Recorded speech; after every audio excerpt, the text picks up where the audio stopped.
저는 리코 스포츠 에이전시 이혜랑 대표고요.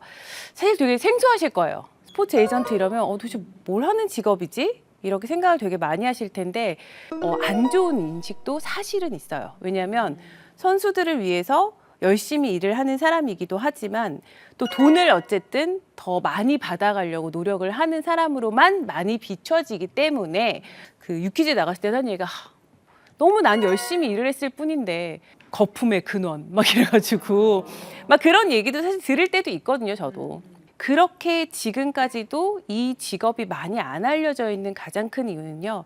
이 구조가 사실은 그렇게 알려지기에는 이 내부적인 내용을 밖에 공유하기가 되게 어려운 그런 직업이에요. 진짜 아무것도 모르고 시작을 했거든요. 그래서 지금 생각해 보면 와, 어떻게 저렇게 해서 내가 일을 했지? 이런 생각을 할 수밖에 없을 만큼 아직도 정말 정답지가 없는 그런 직업이거든요. 그래서 우선 제 소개를 드리자면 일을 시작한 건 2013년도였는데 이제 설립을 해서 법인으로 다시 시작을 하게 된 건 2014년도예요. 그래서 지금 이제 한 8년, 9년 차 정도 스포츠 일을 하고 있는 에이전트고요. 2016년부터 2021년간 야구 선수와 또 기타 다른 소득과 탈세 저희가 연봉 계약 총액은 1,476억 정도를 했어요. 근데 그걸 제가 벌었다는 뜻이 아니고요. 저 돈은 저희 선수들 돈이고요. 사실 돈 얘기하는 거 얼마나 불편해요. 진짜 저도 만약에 제 돈 같으면 500만 원만 더 주세요라고 얘기를 못 할 것 같아요. 네, 근데 누군가가 대신 가서 이 친구가 지난달에 이런 걸 잘했고 지난달에 이런 일을 했으니까 한 요 정도 인상을 해주시면 좋을 것 같아요. 그리고 이런 자료는 이런 게 있습니다. 지난주에 저희가 제가 일을 했을 때 이때 일을 해서 매출이 얼마가 더 상승을 했고 그런 식으로 이야기를 해서 시급도 올려주고 어떻게 보면 쉽게 설명을 하면 그런 역할을 제가 대신 해주는 거거든요. 그래서 근데 단순히 이게 사람들이 그러면 그냥 가서 협상만 잘하면 되는 거 아니야? 물론 협상도 잘해야 돼요. 근데 협상을 잘하기 위해서 이 선수를 함께 키워나가는 과정도 사실은 굉장히 길고 좀 일이 많거든요. 그래서 뒤에서 좀 더 자세히 설명을 드릴게요. 그래서 계약 총액이 저 숫자라는 뜻이고요. 저 부분에서 저희는 일부분 수수료를 받아서 또 회사도 운영을 하고 직원들도 고용을 하고 그러고 있습니다. 현재 제가 사실은 MLB는 여러분 아시죠? 미국 메이저리그, 그다음에 KBO. 에서는 에이전트로 그렇게 대리를 하기 위해서는 공인을 받아야 돼요. 시험도 봐야 되고 내가 이런 것들을 한다고 보고도 해야 되고 그런 의무가 있거든요. 현재로는 MLB와 KBO의 자격증을 둘 다 보유하고 있는 거는 제가 알기로는 우리나라에선 제가 유일한 걸로 알고 있어요.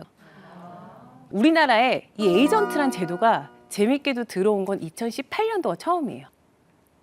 대리인이란 제도 자체를 허용을 하지 않고 있었어요. 우리나라에서.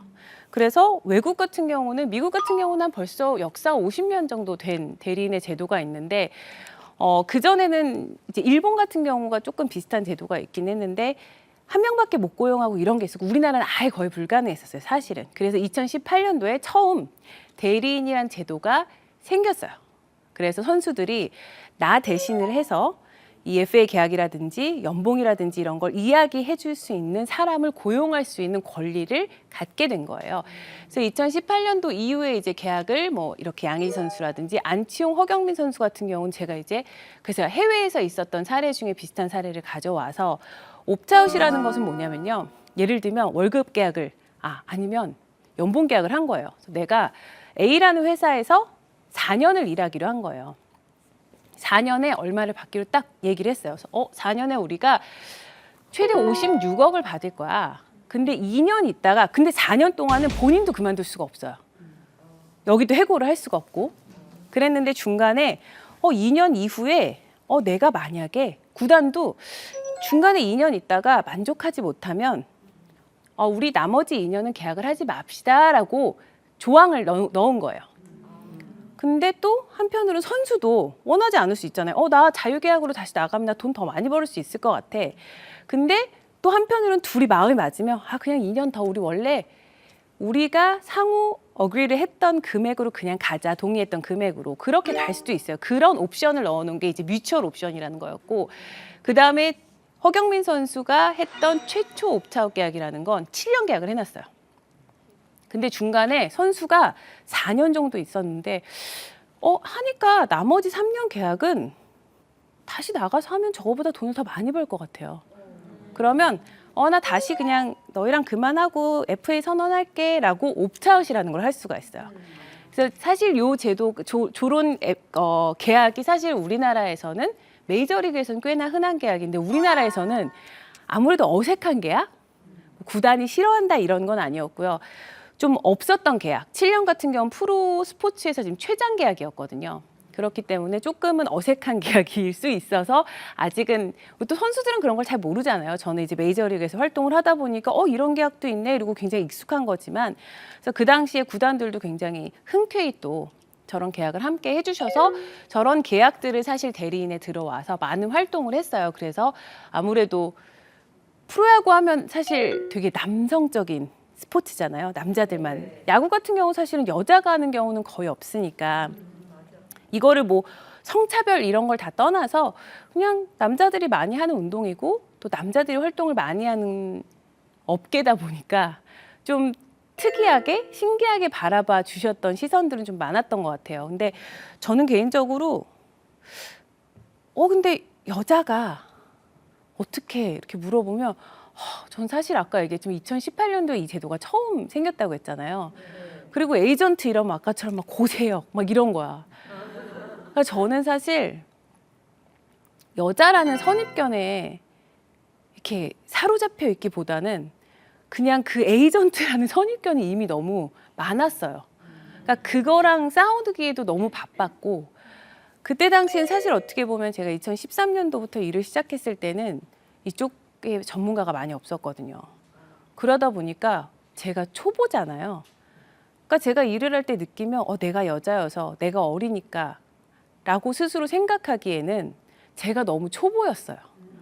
그러니까 스스로 내가 우선 부족하니까 내가 다 갖췄는데도 만약에 어떤 차별을 받는다면 그게 잘못됐다라고 주장을 할 수 있을 수 있겠죠. 근데 사실 그땐 제가 부족했어요.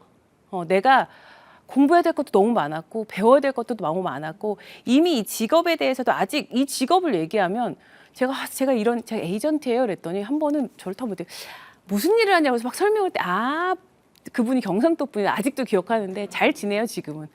브로커네 딱 이러더라고요. 진짜로. 그래서 제가 가끔가다 장난으로 나 브로커 이러고 전화해요 지금은 친해져서. 브로커네 이러더라고요. 근데 어떻게 보면은 뭐 연결해주고 뭐 돈 받고 이런 직업이라고 처음에 바라보면 충분히 그런 오해도 할 수 있을 만큼 사실은 어떻게 보면 진짜 제가 지금 제 일을 구구절절 설명을 지금 벌써 13분 동안 했거든요, 사실. 근데 이제 대충 감이 좀 오시죠? 사실 이만큼 이런 선입견과 싸우는 게 더 어려웠던 것 같아요. 그래서 사실 얘기를 드리고 싶은 거는 우선은 어떤 그런 부분을 내가 차별을 받는다고 느낀다거나 좀 섭섭한 느낌을 들 때는 물론 부당할 때도 있어요. 저도 부당함과 싸우기도 많이 하고 이런데 전 스스로 제일 많이 질문하는 게 그런 것 같아요. 과연 내가 정말 그런 이유로 차별을 당했을까? 정말 내가 이 바닥에서 최고인가?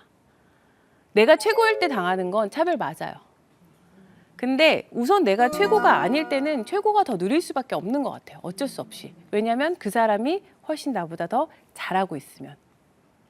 그래서 저는 앞으로 어떤 일을 하실 때 제 생각에는 뭐 항상 그렇지는 않겠지만 저는 무조건 정답이 있다고 보는 스타일은 아니라서 항상 그렇지는 않겠지만 우선은 내가 실력을 쌓는 게 먼저라고 생각을 하면 조금 세상을 바라보는 게 조금 덜 억울해요. 그리고 왜냐면 너무 억울하면 내가 제일 힘들더라고 보니까. 내가 제일 억울하고 이러니까 그런 마음이 안 될 수는 없어요. 왜냐면 세상이 다 공평할 수도 없고 또 때로는 그 안에서 내가 생각하지 않는 오해가 발생하는 경우가 참 많더라고요. 그래서 저도 구단이랑 협상을 하고 이런 과정에 있어서 그 안에서 이야기는 절대적으로 저는 함구를 하는 스타일이에요. 그리고 선수들한테도 섭섭한 마음을 갖지 않도록 구단이나 이런 분들한테 그 이유는 구단은 구단 나름의 또 사정이 있어요. 진짜 살다 보면 저긴 또 저 나름대로 어쩔 수 없었던 설명을 다 할 수는 없거든요. 살면서.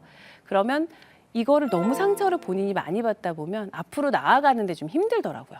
그래서 여러분들도 일을 앞으로 계속 하실 거잖아요. 어디서든 모든 사람들과 사실 매 순간 선택을 해야 되고 일을 하는 거니까 그럴 때는 제 생각엔 좀 그렇게 아 맞다 저렇게 선택을 하는 데 있어서 각자의 다 역할이 있고 또 너무 좀 이렇게 이거는 다 차별이야 이런 느낌보다는 우선 내 실력을 좀 더 키우는 게 좋다라는 그런 생각을 하면서 얘기가 너무 길어졌죠. 제가 무슨 일을 하냐면 여기 보시면은 이제 아까 얘기했던 연봉협상 있잖아요.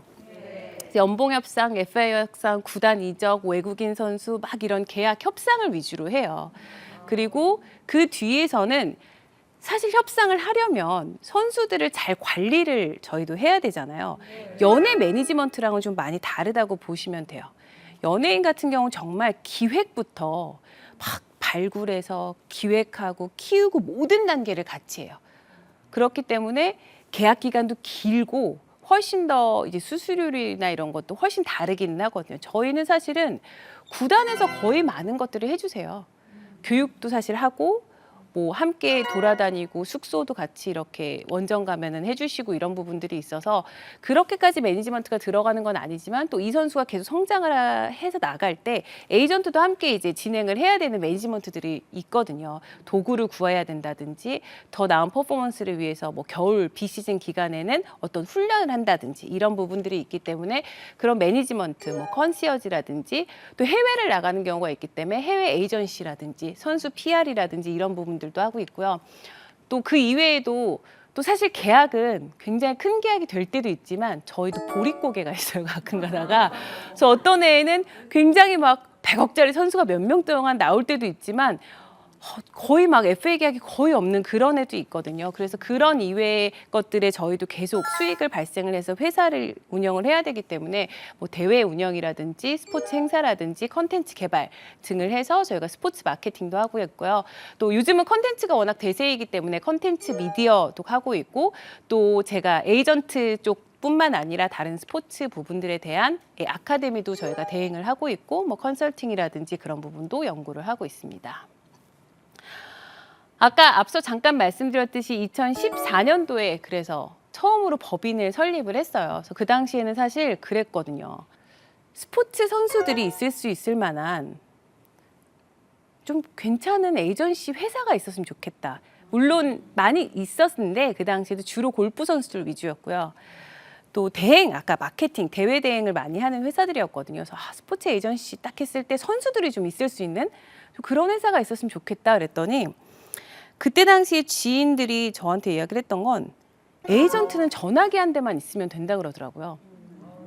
아까 앞에 말씀드렸던 제리 맥과의 영화를 보면은 정말 하루에 몇백 통의 전화를 받는다 그러거든요. 근데 저도 요즘 보면은 하루에 진짜 적게는 몇십 명에서 100명이 넘게 통화를 할 때도 있고 전화기를 정말 솔직히 거의 못 놓고 살아요. 어제만 해도 막 사무실에 미팅도 오고 이러니까 거의 쉬는 시간도 없이 일을 하는데 그래도 그 당시에 느꼈던 게 그래도 사무실에 법인회사에 좀 누가 봐도 선수들이 딱 왔을 때 좀 쉴 수 있는 공간도 있고 이랬으면 좋겠다라고 생각해서 회사를 설립을 했거든요.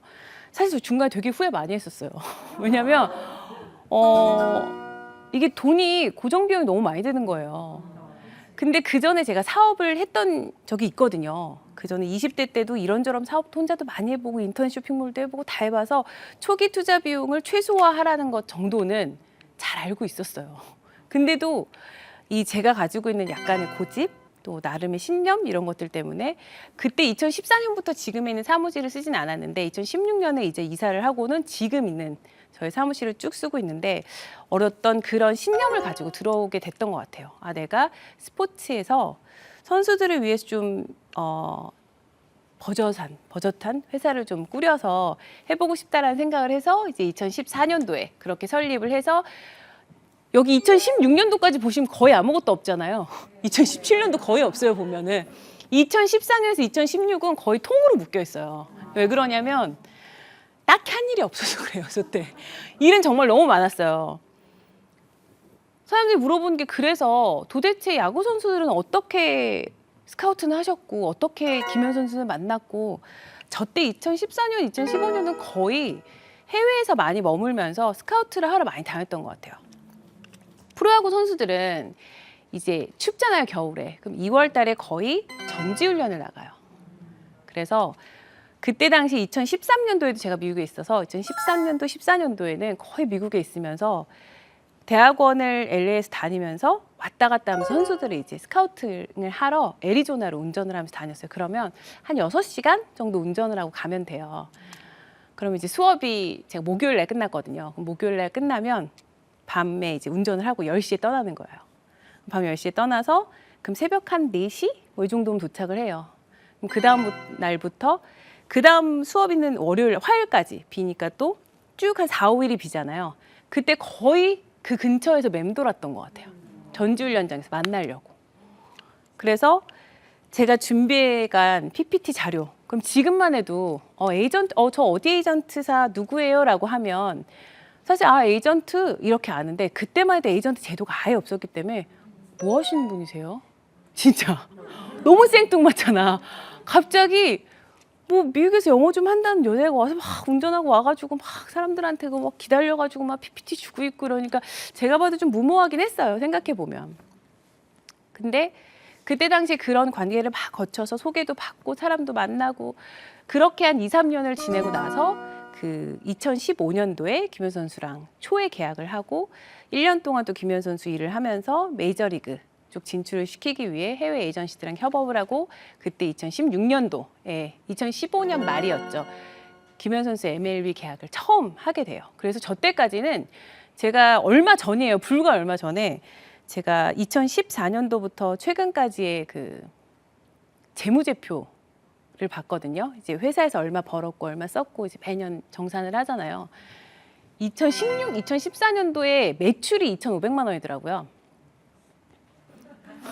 매출이 2,500만 원이면요. 그러니까 돈을 번 게 2,500만 원이면 다행이지 쓴 거는 훨씬 많고 매출이라는 거는 그냥 들어왔던 돈들을 합하면 2,500이라는 뜻이에요. 그래서 2014, 2015까지는 정말 돈이 들어온 게 거의 하나도 없었더라고요. 그리고 2018년도에 저희가 처음으로 돈을 좀 벌게 돼서 과거에 있었던 손익분기점을 넘게 되죠. 과거에 이제 제가 적자를 계속 보면서 제 개인 돈도 넣고 대출도 받고 처음으로 마이너스 통장을 털었던 해입니다, 제가. 그래서 그렇게 해서 그 이후에 이제 저희가 뭐 e스포츠도 하고 뭐 축구는 했다가 저희가 최근에 안 하게 됐는데 뭐 e스포츠도 하고 저희가 현재 다른 사업들까지 하면서 지금 지내고 있습니다. 현재는 총 한 110명 정도의 선수가 저희 회사에 함께 하고 있고요. 야구, 골프, 개인 종목 같은 경우는 뭐 스케이트 선수도 있고요. 뒤에 좀 더 설명할 테니스 선수도 있고. 그래서 현재는 김현 선수, 양희 선수, 이정우 선수, 박병호 선수, 김재환 선수, 박건우 선수, 뭐 골프 선수로는 유진아 선수, 김동훈 프로, 여러분 많이 아시는 김아랑 쇼트트랙 국가대표, 또 권순우 선수, 테니스 선수, 그리고 스롱 피아비 선수. 그 위에도 e스포츠. 여기 어머님들도 좀 계신데 사실 e스포츠도 돈이 많이 버나? 궁금하실 거예요 아마. 그죠? e스포츠 선수도 사실 우리나라가 e스포츠는 특히 롤 같은 경우는 최고거든요. 그래서 뭐 연봉이 얼마 정도 될 것 같으세요? e스포츠. 그냥 정보 이런 거 다 알아두면 나중에 정보니까. 얼마 정도 되실 것 같아요? 게임하는 선수 연봉. 1억? 5억? 최저 연봉이 6천이니까 7천만 원이에요. 최저 연봉이 보장이 7천만 원이고요. 뭐 5억대, 10억대 선수도 있고요. 해외에서 뛰는 선수 중에는 뭐 20억대, 30억대 선수도 있을 만큼. 그래서 저는 그런 것 같아요. 요즘은 뭐가 꼭 대단하다라는 그런 생각보다는 잘하는 거 있으면 재밌는 거 있으면 건강하게 배우고 노력하는 건 저는 좋은 것 같아요. 어디서 어떻게 돈을 벌 수 있고 또 삶이 어떻게 행복해진다는 건 사실은 잘 모르는 거잖아요. 뭐 게임 이러면 굉장히 선입견이 사실 있을 수밖에 없잖아요. 정말 누구보다 성실하게 노력하고 정말 열심히 지내고 진짜 본인 관리도 철저하고 진짜 치열하게 살거든요. 그래서 이 친구들을 하게 된 가장 큰 이유 중 하나는 1번. 우리나라에서 정말 우리나라가 거의 전 세계 1위거든요. 게임 같은 경우는 너무 잘하고요. 또 사실 시스템화도 굉장히 잘 돼 있고요. 그리고 이들이 참 진짜 열심히 노력하고 그런데 그런 거에 비해서 게임이라는 이유만으로 너무 좀 선입견을 아직도 갖고 계신 분들이 많아서 그런 거 없이 좀 다른 스포츠 종목 선수들처럼 좀 그런 대우를 받고 또 그런 사람들이 좀 생각을 해줬으면 좋겠다라는 생각에서 시작을 하게 된 선수들인데 되게 괜찮아요. 스포츠 에이전트라는 거는 사실 뭐 계약 협상 이런 게 가장 중요하긴 해요. 왜냐하면 돈을 벌어야 되니까 선수들이. 근데 뭐 돈이 하루아침에 벌려지나요? 응.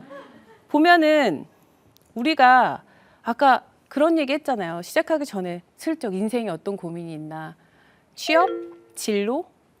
근데 그 취업 진로를 고민할 때 아무것도 안 해요, 여러분?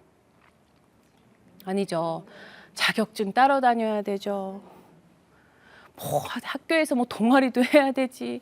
거기서 대외 활동 해갖고 또 뭐 다 만들어 놔야 되죠. 그것도 정리해서 이력서에 넣어야 되지. 할 일 많잖아요, 그죠? 똑같아요. 선수들도 그런 좋은 계약을 따기 위해서는 그 안에 그만큼 그들의 성적, 그렇죠? 굉장히 많은 것들이 사실은 영향을 미치지. 하루아침에 류현진이 탄생하는 것도 하루아침에 손흥민이 탄생하는 게 아니거든요. 어렸을 때부터 나이가 들 때까지 계속 활동을 하는 동안 에이전트가 그럼 다 아냐? 아니에요. 에이전트는 조력자 중에 한 명이에요. 여러분들 많이 아시죠? 옆에 있는 코치. 뭐 운동 같이 해주는 사람도 있을 수 있고 팀의 코치가 있을 수도 있고 당연히 부모님의 서포트는 말할 것도 없고 제가 항상 얘기하지만 운동선수들 사실 부모님들이 가장 큰 역할을 많이 하셨어요. 항상. 옆에서 보면 거의 한 초등학교 2학년 때 늦어도 4학년 때는 시작을 해요. 프로 선수가 되기 위해서는. 그 긴 시간을 사실 같이 함께 해주고 서포트를 해주는데 사실 가장 큰 역할을 하시는 건 부모님이 맞고요. 그 이외에 저희 같은 사람들이 부모님이 다 알 수는 없잖아요. 뭐 애들을 계속 키워본 것도 아니고. 그렇기 때문에 그런 부분들 때문에 스포츠 에이전트라는 저희도 부모님들한테 조언도 많이 하고 모르시는 부분 알려드리거든요. 그래서 그런 역할들을 저희가 다 하는 사람이 보면은 선수가 운동에만 전념할 수 있도록 계약, 스케줄 관리, 기타 부수적인 일들을 맡아서 근데 누가? 전문가가. 그래서 저희 나름대로도 이 직업을 굉장히 전문가 직업이라고 자부를 하면서 하고 있어요. 그래서 아까 보면은 선수들만 따로 따져서 봤을 때는 계약 연봉 협상 그리고 광고 같은 경우도 선수들도 많이 하기 때문에 광고 같은 경우도 있고요. 요 밑에 보면은 이제 최강야구 유희관 선수 같은 경우는 저희 회사에서 은퇴를 하고 지금 다른 활동도 많이 하고 있는데 미디어 활동이라든지 기타 뭐 사회공헌 활동이나 세무 서비스나 이런 기타의 일들을 많이 하고 있어요. 그래서 보면은 앞에는 사실 보면 그냥 아까 설명드린 거랑 굉장히 비슷해요. 계약 연봉 협상해야 되고 또 후원 있으면 테니스 선수 같은 경우 또 후원사 해서 돈이 되게 많이 들거든요. 골프 선수, 테니스 선수 사실 스포츠가 진짜 돈이 많이 들어요. 한 선수가 성장을 할 때까지 제가 보면서 돈이 없이 할 수 있는 운동은 없나 이렇게 느낄 정도로. 왜냐하면 배워야 되잖아요. 혼자서 막 갑자기 잘할 수는 없잖아요. 김연아 선수가 갑자기 어느 날 김연아 선수가 되지 않았거든요. 해외에서 훈련도 많이 하고 안무가 따로 두고 의상 따로 두고 다 하니까. 정말 그렇게 이제 하려면 어쩔 수 없이 이런 후원사들 이렇게 보면 무슨 은행 많이 붙이잖아요.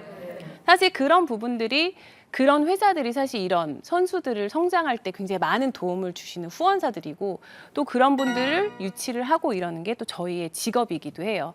그래서 이런 광고라든지 아니면은 또 어떤 이런 미디어 활동 등을 통해서 선수들을 후원을 할 수 있도록 저희가 활동을 많이 하고 있고요. 그 이외에도 아까 말씀드렸던 뭐 사회 공헌 활동 같은 경우도 굉장히 중요한 부분인 중 하나이기 때문에 저희가 같이 일을 하고 있습니다. 그럼 우선 스포츠 에이전트가 무슨 일을 하는 직업인지는 대충 아셨죠? 그러면 이제 에이전트는 이런 일을 하는 직업인데 갑자기 제가 왜 직업을 바꿨을까요? 지금 혹시 중간에 약간 30대가 있으면 제일 좋긴 한데 뭔가 내가 바꿔보고 싶다 이런 생각을 하시는 분은 안 계세요, 지금? 문득? 나이가 지금 20대랑 약간 40대 이렇게 있어서 애매하긴 한데 20대 때 방송 활동을 할 때 사실 꽤나 저는 영어 방송 쪽을 했기 때문에 수입이 그렇게 나쁘지 않았었어요. 그리고 꽤나 안정적이었고 근데 그날 어느 날 문득 10년 후를 좀 내다보게 됐던 것 같아요. 10년 후에, 20년 후에 내가 계속 행복할까? 그리고 여기서 최고가 될 수 있을까? 저는 원어민이 아니거든요. 영어를 곧잘 하긴 하는데 그렇다고 제가 교포는 아니었어요. 영어를 참 잘하는 한국인 정도? 그러다 보니까 문득 내가 여기서 최고가 될 수 있을까? 그리고 내가 10년 후에도 이 일을 하는데 굉장히 행복할까라고 봤는데 아니더라고요. 너무 바쁘게 달려온 20대를 지나 30대 초반이 됐는데 이젠 그만둘 때가 됐구나 라는 생각이 들더라고요. 그러니까 저축을 어쨌든 해놨을 거 아니에요. 열심히 일을 하면서 30대 초반이 됐을 때. 그래서 그때 문득 우선은 커리어를 바꿔봐야겠다. 그래서 모아둔 돈을 확인을 하고 내가 어떻게 이거를 할 수 있을까.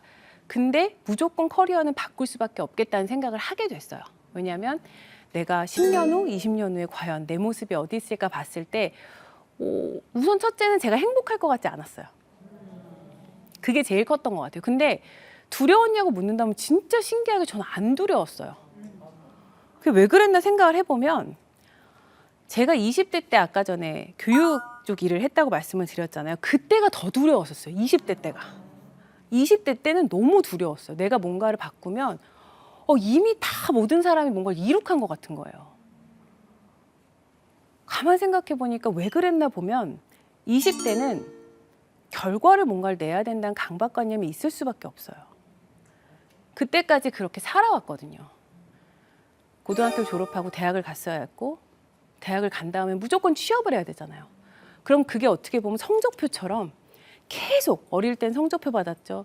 그 다음엔 대학이라는 꼬리표가 있죠. 그 다음엔 또 취업해야 되죠. 그럼 부모님들 또 내 딸 어디, 내 아들 어디 갔다고 자랑하셔야 되죠. 그러니까 뭔가를 내가 주도적인 삶보다는 계속해서 결과를 뭔가를 계속 내야 되는 삶을 20대 때는 살아요. 보니까. 그래서 그때 너무 두려웠어요. 왜냐하면 내가 28이 됐는데 7, 8 이쯤이 됐는데 내가 갑자기 방송 일에 가기에는 너무 뒤처진 느낌? 이미 다들 이만큼 일어났는데 이만큼 했는데 근데 그때는 진짜 너무 두려웠어요. 놓기가 너무 두려웠었고 같이 갈 때 진짜 많은 고민을 했는데 그때가 아니면 너무 후회할 것 같은 거예요. 그때가 아니면 6이었나 7이었나 저 잠깐 이제 너무 기억이 안 나, 잘 정확한 나이는 기억이 안 나는데 너무 후회가 될 것 같은 거예요. 그래서 후회하느니 한번 가자. 이렇게 내가 한번 해보고 싶었던 평생 해보고 싶었던 방송 쪽 일이니까 꼭 한번 해봐야겠다라는 생각으로 했는데 그때는 정말 너무 두려웠어요. 그래서 제가 20대들을 만나면 두려움에 대한 부분이 너무너무 이해가 돼요. 왜냐하면 내가 그랬으니까. 근데 지금 얘기해주고 싶은 건 제가 겪었던 그 20대의 모든 도전과 모든 일이 지금 제가 하는 일에 너무 도움이 많이 돼요. 교육 사업도 그렇고 막 인터넷 쇼핑몰도 해보고 뭐 돈도 잃어보고 다 해봤거든요. 그때 너무 도움이 많이 되는 거예요. 그래서 꼭 해주고 싶은 얘기는 그때는 결과를 내려고 급급할 수밖에 없는 걸 인정을 하시고요. 근데 꼭 그럴 필요는 없다는 거를 조금 초연하게 받아들여도 돼요. 왜냐하면 생각보다 늦지 않았어요. 20대란 나이는 옛날이랑 달라서 생각보다 그렇게 많지 않아. 왜냐하면 옛날보다 오래 살고요. 옛날보다 할 수 있는 게 너무 많아요. 나이 들어도. 옛날엔 다 60이면 꼭 퇴직해야 됐었고 너무 정해진 삶을 다 살았잖아요. 20대 중반이면 시집 갔었잖아요. 장가 가고. 저 아직도 시집 안 갔거든요. 그러니까 그게 사실은 생각해보면 뒤돌이켜 생각해보면 아마 아실 거예요. 그때 그렇게 내가 왜 이렇게 급하게. 20대 초반에 생각해보잖아요. 대학 때 학점 하나 들 따면 난리 나는 줄 알아요. 우리. 전 제일 후회되는 게 일찍 졸업한 거예요. 휴학도 해볼 걸.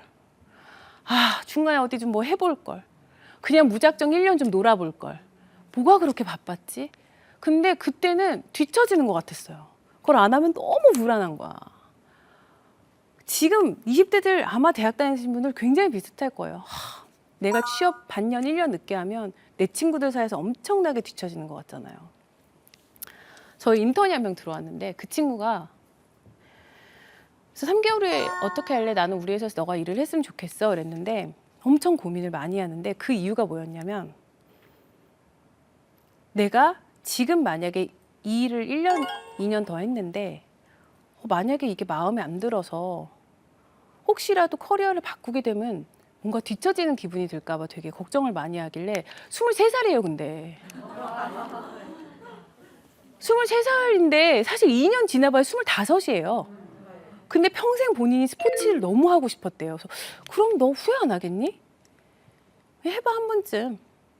한 1년 해보고 아니면 그때 대기업에 다시 준비를 해도 너 똑똑하니까 늦지 않을 거야. 그렇게 하고 싶어서 인턴까지 어렵게 해서 들어왔는데. 근데 전 한편으로 그 마음이 아직도 고민해요. 나랑 면담을 지금 벌써 3번을 했거든요. 근데 전 너무 이해가 돼요. 사실 너무 이해가 되는 건 그때는 가장 불안하고 그리고 부모님들도 여기 어머님들도 좀 계신 것 같아서 그렇게 너무 결과에 집착하지 않으셔도요. 나중에 지나보면 다 자기가 행복해하는 일을 하거든요. 제일 불행한 거는 자식이 불행한 거예요.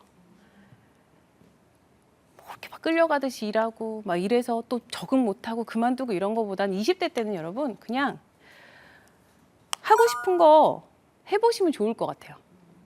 그리고 내가 잘하는 거.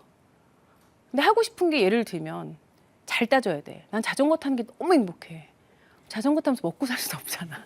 그러니까 내가 먹고 살 수 있는 것 중에 돈을 벌 수 있는 것 중에 그래서 내가 잘하는 것 중에 내가 행복한 것. 그래서 저는 어떻게 했었냐면 플러스 마이너스를 막 했어요.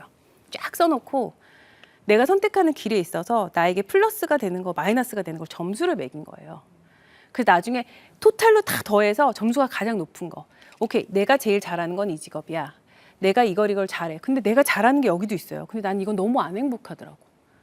저는 아이들을 가르치는 것도 꽤 잘했었거든요. 교육 사업을 할 때도. 근데 문제는 아무리 해도 희한하게 잘하는데 큰 보람이라든지 행복이라든지 이걸 못 느끼더라고요. 사실 교육 사업도 돈이 참 잘 되잖아요. 그런 직종 중 하나인데도 제가 그때 느꼈던 게 나는 돈이랑 크게 관련이 없구나 이런 거에 있어서 행복을 느끼는데 돈이 중요한 포인트가 될 수는 있지만 결정적인 이유가 되지 못하더라고요. 그래서 여기서 되게 중요한 건 본인을 잘 아시는 게 되게 중요해요. 내가 어떤 성격을 가졌는지 본인들은 아직 잘 모를 거예요. 왜냐하면 본인한테 솔직해지기가 정말 힘들어요. 나를 직접 바라보기가 굉장히 두려워요. 저도 아직까지도 제가 스스로 나 좀 어른인 것 같아 이렇게 느끼는 순간이 있거든요. 그 순간이 언제냐면 두려운 걸 마주할 때. 진짜 하기 싫은 전화 있어요. 피하고 싶다. 이거 그냥 지나갔으면 좋겠다. 근데 그걸 마주할 수 있는 용기가 있고 그거를 맞닥뜨리고 그걸 해결을 할 때 나 좀 어른 같다. 어릴 땐 피하거든요. 솔직히 어릴 때 그러잖아요. 잠깐 만났던 남자친구, 여자친구 헤어질 때 그냥 연락 끊겼으면 좋겠고 카톡 안 했으면 좋겠고 굳이 만나서 헤어지고 싶지 않고 근데 사실 마주해야 되는 거잖아요. 내가 하기 싫은 일들을 마주하고 살아야 될 일은 너무 많아요. 그러니까 마주하시는데 그걸 다 할 수는 없어요. 근데 적어도 스스로의 모습을 솔직하게 마주하시면 그 시간이 빨라지면 빨라질수록 본인이 훨씬 나는 행복해질 수 있다고 봐요. 본인한테 솔직하기가 저는 그러거든요. 어떤 사람이 관종이란 뭐 이런 얘기를 하잖아요. 누군가한테. 그러면 그게 왜 나빠? 남의 관심을 받는 걸 좋아하는 사람도 있을 수 있는 거고요. 싫어하는 사람도 있을 수 있는 거예요. 근데 내가 그걸 즐기는 사람이다. 그러면 즐기는 직업을 찾으면 되는 거고요. 그러니까 남들이 나를 바라보는 거 제가 누가 이렇게 그런 얘기를 하더라고요. 자기 사진을 뭘 올렸는데 조금 짧은 치마를 입은 사진이었어요. 근데 그리고 나서 막 걱정을 하는 거야. 그래서 걱정할 거면 올리지 말던지 올릴 거면 즐기던지. 그러니까 본인을 마주하면 좋은 거죠. 내가 걱정하는 성격이면 그걸 놓으세요. 제가 되게 그냥 일반적인 설명을 드리는 이유는 이걸 굳이 스포츠에 저렇게 막 밀어서 넣는 것보다는 여러분들이 일상생활에서 겪을 수 있는 사실 저는 생각보다 소심해요. 생각보다 상처도 잘 받고 생각보다 소심해요. 그래서 그 상황을 안 만들려고 아예 노력을 해요. 왜냐하면 쉽게 상처받을 수 있고 예를 들면 선수가 날 떠났을 때 누군가가 날 저희 계약은 1년 계약이에요. 야구 선수들은 특히 뭐 골프나 이런 경우는 2년 이렇게도 되는데 1년에 한 번씩 대리인 계약은 갱신을 해야 되는 시스템이거든요. 그러다 보면 중간에 떠나는 선수 당연히 있을 수 있고 그러면 그럴 때 이거를 쟤네들이 날 배신했어 라고 느끼면 정말 잘못됐다고 생각해요. 저는 항상 어떻게 생각하냐면 내가 뭐가 부족했겠구나. 그리고 진짜 맞아요. 저 사람이 나한테 100% 만족을 했다면 절대 절 떠나지 않아요. 제가 무언가 소홀했던지 저희 회사에서 무언가 필요가 그의 필요와 우리의 필요가 맞지 않았던 거예요. 고객은요. 니즈가 분명히 있으니까 돈을 내고 사람을 찾는 거거든요. 맞죠? 저희 똑같은 거야. 내가 필요가 없는데 왜? 연봉을 누구한테 꼭 맡겨야 돼요? 법적으로? 아니잖아요. 내가 잘하거나 아니면 이 사람이 내가 하는 것보다 더 잘하는 것을 증명을 해야 되는 직업이에요, 저희가. 근데 어떻게 보면 모든 직업이 다 그래요. 계속해서 끊임없이 어떤 사람이 돈을 줄 때 저 사람을 돈을 주는 게 하나도 안 아까우면 되는 거거든요. 그럼 그때 어떻게 생각을 하냐면 제가 항상 그런 일이 있으면 미안하다 그래서 미안해. 어떤 부분이 그러면 저도 사실 상처가 훨씬 덜하고 나도 스스로를 보호하고 스스로 더 발전할 수 있는 걸 주고 또 그 사람들도 언젠간 우리한테 돌아오는 길이 훨씬 편안하잖아요. 그래서 여러분들도 일할 때 제가 그러거든요. 이 아르바이트를 할 때도 내가 최저시급을 받으니까 난 최저시급만큼만 노력을 할 거야가 아니라 어딜 가서 봐도요. 일 잘하는 사람 한눈에 보여요. 진짜. 그리고 거기서도 무조건 배우실 게 있어요. 그 시간을 절대 헛되이 안 쓰셨으면 좋겠어요. 근데 여기에 전제 조건 또다시 하나 붙어요. 본인이 최고의 위치를 가고 싶다든지 본인이 발전된 삶을 살고 싶다든지 본인이 어떤 삶을 살고 싶은지에 따라서. 근데 왜냐하면 저는 특히 20대들한테 하고 싶은 말은 저처럼 꼭 치열하게 살라고 하고 싶지는 않아요. 저는 그게 행복했으니까. 전 지금도 너무 행복해요. 저는 이렇게 열심히 사는 게 너무 행복하고 20대도 너무 치열했고 30대도 너무 치열해서 어느 누구도 나보고 열심히 살지 않는다는 사람은 없었어요. 근데 요즘 소위 말한 저희 MZ세대의 직원이 저한테 하루는 묻더라고요. 대표님 왜 그렇게 열심히 사세요? 그리고 저희 조카가 하루는 난 고모처럼 살고 싶지 않아 이러더라고요. 너무 바빠 보여. 너무 힘들어 보여. 그래서 제가 얘기했던 게 근데 조카한테 얘기했던 게 근데 나는 행복해 지금. 그리고 고모는 사실 치열하게 사는 거 말고는 배운 게 없다고.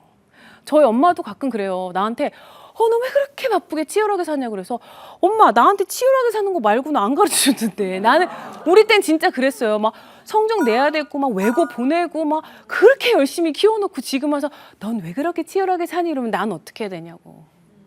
저도 너무 힘들다 그러거든요. 그래서 우선은 본인을 아는 게 가장 중요한 거예요. 본인이 어떻게 해야 행복한지를 아시면은 나같이 저는 인정해요. 저는 워커홀릭이고요. 저는 일하는 게 너무 행복해요. 그리고 지금 제 일도 너무 재밌어요, 사실. 그렇기 때문에 저는 이 일이 맞는 사람이고요.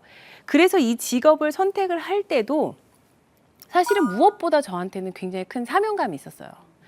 그 당시에 선수들한테 이런 서비스를 제공한 사람이 없었고요. 지금과는 달리 어쨌든 구단이 상당히 갑의 위치에 놓여 있던 시절이었어요. 지금은 많이 좀 변하긴 했지만 상당히 많은 부분들이 프로스포츠 같은 경우는 구단들이 조금 더 힘을 가지고 계실 수밖에 없던 구조였거든요. 그래서 그 안에서 일을 해나가고 그런 게 굉장히 성취감이 컸어요. 지금도 그렇고. 선수들 보면 대형 계약하는 것도 재밌지만요. 또 연봉 낮은 선수들, 또 팀에서 나간 선수들 그런 선수들을 하면 돈을 사실 받지는 않아요. 그런 선수들한테는 솔직하게는 거의 왜냐면 낮은 연봉인 선수한테는 돈을 안 받기 때문에 되게 뿌듯해요.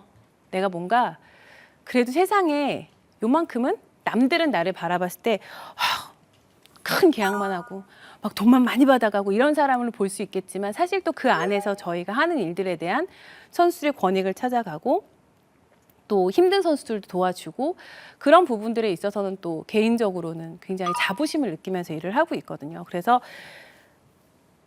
어떤 삶을 사시든 그리고 이제 20대, 30대 이렇게 살 때 너무 남이 치열하게 산다고 꼭 치열하게 사실 필요도 없고요. 아까 얘기한 것처럼 일을 할 거면 근데 일을 할 거면 잘하셨으면 좋겠어요. 치열하게 산다고 잘하는 것도 아니고요. 잘한다고 치열한 것도 아니에요. 그래서 꼭 여러분들이 본인을 오늘 한 번쯤 사실 되게 생소한 분야였잖아요, 오늘. 아, 저렇게 사는 사람도 있구나. 전 옛날에 방송할 때 얼마나 독하게 일을 했냐면요. 방송국에서 이제 막 자리를 뭐 내가 소속사가 있는 것도 아니고 그냥 아나운서 아니면 리포팅 뭐 그다음 DJ 뭐 호스트 이런 걸 하다 보니까 하루는 이 무슨 시상식 이런 데 갔는데 카메라 자리에 쫙 명함이 붙어 있는 거예요. 보니까 나중에는 뭐 담당 PD님들이나 카메라 감독들이 오셔가지고 자리를 맡는 거더라고요. 그러니까 이제 그때 아직도 그 명함을 제가 집에 갖고 있는데 다는 아니고 몇 개를 일부러 갖고 있는데 그래서 다 끝나고 저도 나름 이쁘게 입고 화장도 하고 갔을 텐데 20대에 근데 그걸 가서 쪼그리고 앉아도 되나? 쪼그리고 앉아 그걸 다 띄었어요 제가. 청소 아줌마들이랑 같이. 그리고 저 띈 거 저 주세요. 그래서 돌아와서 그분들한테 다 이메일을 썼어요. 저는 이런 사람이고 저의 장기는 뭐고. 근데 사실 기억은 안 나요. 그래서 내가 뭔가를 했는지는 사실은. 근데 저는 성격이 그렇게 안 하면 못 베기는 사람이에요. 보니까 이 일도 처음에 시작했을 때도 어떻게 될지 모르니까 윈터 미팅이라고 다 야구 쪽 사람들 모이는 자리가 있어요. 미국에. 한 몇천 명 모여요 진짜. 근데 그런 자리에 가서 진짜 아무한테나 막 명함을 돌렸어요. 나 이런 사람이고. 근데 진짜 그때 만났던 사람들 중에는 정말 단장도 있었고 진짜 근데 사실 나중에 보니까 너무 웃긴 거예요. 이렇게 막 줬어요. 막 내가 한참 얘기를 하다가 걔가 명찰을 뭘 다 읽고 있길래 나는 되게 멋있다. 뭐지? 봤더니 처음 갔을 때요. Job seeker라고 써 있는 거예요. 얘도 구직자였던 거야. 그러니까 공식적으로 거기에 돈을 내고 구직할 수 있는 그 인터뷰 조건을 딴 애들이 있더라고요. 몰랐지 난 그때는. 그래서 한참 명함 뭐 있길래 나 대단한 거지 잡시커. 그러니까 얘도 이제 한 3박 4일 거기 있거든요. 그러니까 자기도 힘들고 막 이러니까 말 걸어준 사람이니까 좋다고 나랑 얘기를 한 거야. 그때 제가 명함 2통을 다 돌리고 왔거든요. 그리고 정말 그때 만났던 인연들 중에 몇 명은 지금까지도 메이저리그에서 연락을 하면서 지내고 있거든요. 다시 그렇다고 뭐 저처럼 잘나는 건 아니고 그렇다고 막 나처럼 이렇게 저는 왜냐면 요즘 친구들 만났을 때 좀 안쓰러워요. 너무 열심히 살아서. 근데 좀 일장일단이 있더라고. 너무 열심히 사는 친구 너무 열심히 살고 또 교과서처럼. 또 아닌 친구들은 너무 또 욜로고 난 모르겠어. 사실은 내가 그 세대를 안 살고 있어서 잘은 모르겠지만 어쨌든 누구나 행복하고 싶은 건 맞잖아요. 그렇죠? 그러니까 본인이 행복하기 위해서는 결론은 그런 것 같아요. 아까 말씀드렸듯이 내가 20대에 뭘 하고 싶은지 30대에는 뭘 하고 싶은지 내가 행복하기 위해선 나를 얼만큼 알아야 되는지 나를 행복하게 하는 건 뭔지 그리고 나면 40대 때는 여러분 그래도 어느 정도 전문가는 되셔야 돼요. 전 개인적으로 직장을 너무 자주 옮기지 말라는 스타일이에요. 왜냐하면 너무 많이 옮기다 보면 전문가가 되기가 힘들어요. 근데 요즘은 전문가들이 대접받는 세상인 건 맞는 것 같아요. 그래서 꼭 직장을 혹시 옮기시더라도 저는 개인적으로 추천드리고 싶은 건 좀 한우물을 파셨으면 좋겠고 근데 저는 파다 또 옮긴 사람이니까 파다 아니면 언제든 괜찮아요. 20대 때 옮기셔도 돼요. 30대 때도 옮기셔도 돼요. 근데 40대쯤은 이 모든 경험을 모아서 전문가가 되는 길을 가시기는 하셔야 돼요. 그리고 혹시라도 듣고 계실 50대들을 위해서는 제가 항상 그러거든요. 저 주변에도 사실 저희 친구 남편들은 50대가 이제 꽤 있어요. 50대 초반 이렇게 있는데 제가 항상 얘기하는 거 근데 너무 이게 너무 치열한 세상이에요. 어쨌든 확실한 거는 내가 아무리 편안하게 살고 싶어도 세상은 치열하니까 혹시라도 사업을 하시고 싶으시면 꼭 뭔가 먹거리를 만들고 나오셔야 돼요. 기존에 있는 직장이나 이런 데서 예를 들면 저는 프랜차이즈 하실 거면 통당 아르바이트 하셔야 돼요. 그리고 진짜 거기서 아르바이트 하시면서 일을 하셔야 돼요. 왜냐하면 생각보다 진짜 요만한 구멍가게 하나 하는 것도 너무 어려워요. 세무부터 시작해서 지켜야 될 거, 저 어렸을 때 부가가치세라는 거 여러분 아시죠 이제? 부가세가 10% 더 내는 거잖아요. 뭐 물건 샀을 때. 이 부가가치세가 20년 전만 해도 많지 않아, 이렇게 잘 모르던 때가 있었어요. 그래서 그때 인터넷 쇼핑몰이 진짜 막 한참 막 90년도 후반 이럴 때 엄청 붐이었거든요. 그러니까 어떤 분이 이거 진짜 싫어해요. 그래갖고 G마켓이라는 데서 교육까지 하셨던 건데 10,000원짜리 티를 파신 거예요. 근데 진짜 어마어마하게 파셨는데 이게 원가가 한 9,000 몇백 원이었대요. 근데 부가세를 모르셨던 거예요, 그분이. 그러면 사실 9,000원짜리를 그 9,000원짜리 팔면 9,900원이잖아요. 그럼 100원도 안 남는 거야. 그래서 정말로 이게 사실 별거 아닌 얘기고 지금은 너무 당연한 것 같은데 그때는 심지어 제가 그때 오픈마켓에서 막 처음 생겼을 때 들어가서 해봐서 아는데 그때 그래서 이거를 그 오픈마켓에서 준비를 심지어 하실 정도로 그래서 교육을 하실 정도로 했기 때문에 진짜 준비를 40대 또는 50대 이렇게 새로운 또 일을 하시고 직장에서 나오시고 싶은 분들이 계시다면 저는 이 사업을 시작할 때 마지막으로 조금만 말씀을 드리면 제가 20대 때 인터넷 쇼핑몰 그 오픈마켓에 아까 얘기한 그때 구두를 팔았어요. 제가 그때 가장 간과했던 게 뭐였냐면 전 높은 굽을 좋아해요. 갑오실이랑. 근데 저는 저처럼 다 높은 굽을 좋아하는 줄 알았어요. 그게 11cm였어요. 지금 생각해보면. 그쵸? 이 반응이 정확한 거야. 11cm 구두를 신는 사람이 그때 거의 없는 걸 몰랐던 거죠. 근데 난 내 눈에 너무 이쁜 거야. 그래서 그걸 무려 제가 미국에 있는 브랜드를 중국 공장에 오더를 해서 한국에 들여와서 한 1,000족이 들어왔는데 100족 팔렸을 거예요. 진짜. 정말로. 근데 버리는 것도 일이잖아요. 와, 진짜. 근데 그때 뭐가 제일 부족했냐면 저의 리서치였어요. 제가 이 야구 사업을 시작했을 때 아까 2018년도에 공인 대리인이 들어온다 그랬잖아요. 사실 2016년 요쯤 들어올 줄 알고 예상은 했었어요. 2016, 2017 정도. 그때 문체부에서 이 에이전트 사업을 추진을 한다고 하셨던 얘기가 2013년 정도 나왔었거든요. 사실 그때부터 굉장히 공부도 많이 했고 그때부터 제가 제일 많이 했던 거는 한 반년에서 1년을 거의 리서치만 했었어요. 기존의 에이전트들은 왜 자리를 잡지 못했는가. 그래서 선수들을 만나면 해외 진출전 선수들한테 물어봤어요. 왜 근데 선수들이랑 왜 했어요? 왜 에이전트랑 찢어졌어요? 그러면 에이전트 사실 저는 되게 편한 게 많기 때문에 전 좀 의아했거든요. 그래서 그런 부분부터 시작해서 선수들 예를 들면 뭐 배팅 장갑이라든지 스파이크 이런 거, 배트, 어떤 선수는 뭘 쓰지? 저 선수는 왜 이 브랜드를 쓸지? 너무 궁금한 거예요. 그래서 아직 선수를 만날 게 없으니까 할 일이 없잖아요, 별로. 그러니까 앉아고 경기 보면서 막 그거 정리한 거예요. 누구는 이 브랜드 신었네? 누구는 뭐 N사 걸 신었네? 누구는 A사를 신었네? 근데 보니까 나오더라고. 발이 빠른 선수들은 어떤 브랜드를 많이 신는구나. 거포형들은 누굴 많이 신는구나. 그리고 또 야구장 고등학생들도 보러 갔을 때 난 누가 누군지 처음에 아무도 모르니까 이거 스피드건이라 그래서 이렇게 탁 나오면 탁 찍는 게 있거든요. 그래서 무조건 가서 스피드건을 가장 많이 드는 선수가 있으면 이름을 받아 적었어요. 저도 모르니까. 그래서 아까 제가 40대, 50대를 너무 빼놓고 얘기를 했으니까 마지막으로 40대, 50대, 사실 20, 30대도 똑같아요.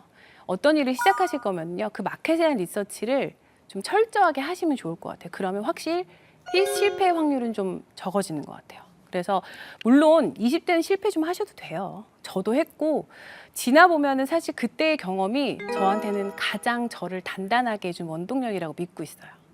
엄마 아빠와 참 치열하게 갈등도 많았고 내 스스로와 갈등도 엄청 많았어요. 스스로와 내가 하고 싶은 거, 내가 이거 하고 싶은 게 그냥 단순히 약간 뭐 방송거 할 때 내가 뭐 소위 말하는 가오 이런 것 때문일까? 내가 정말 이걸 좋아하는 걸까? 돈 때문인가? 스스로를 예를 들면 돈을 벌고 싶어하는 본인의 마음이 있다면 그걸 인정하는 것도 나쁘지 않아요. 내가 돈을 되게 밝히는 사람인가? 돈 벌면 돼요, 사실. 난 명품을 되게 좋아하나?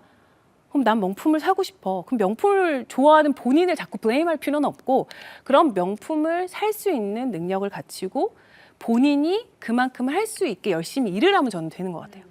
본인을 바라보고. 그러니까 오늘 사실 스포츠 에이전트부터 시작해서 제가 이제 살아온.